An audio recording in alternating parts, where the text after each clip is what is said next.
Review देगा या नहीं देगा? देगा sir.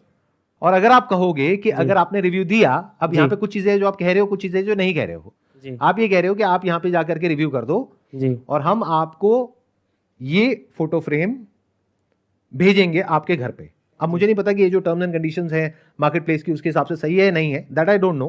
I am just assuming without getting into the nitty-gritties कि अगर ऐसा कर सकते हैं और ऐसा आप करते हो, और कस्टमर को आप क्या कह रहे हो कि अगर आप रिव्यू देते हो तो आपको ये और मिल जाएगा साथ में, तो इसके दो मतलब हो गए। एक कि आप रिटर्न नहीं करोगे क्योंकि वो चीज जो आपको मिलेगी वो 15 दिन बाद मिलेगी। दूसरा, रिव्यू पॉजिटिव होना चाहिए, या बोल नहीं रहे जी, लेकिन ऑब्वियस है ना जी, कुछ चीजें हैं जो बोली जाती है, कुछ है जो नहीं बोली जाती है, या बोल नहीं रहे कस्टमर को कि आपको पॉजिटिव रिव्यू देना है।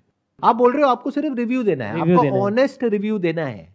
जैसे ये रिटर्न पीरियड खत्म हो जाएगा यानी कि 15 दिन का, तो हम आपको एक और फोटो फ्रेम जो कि सेम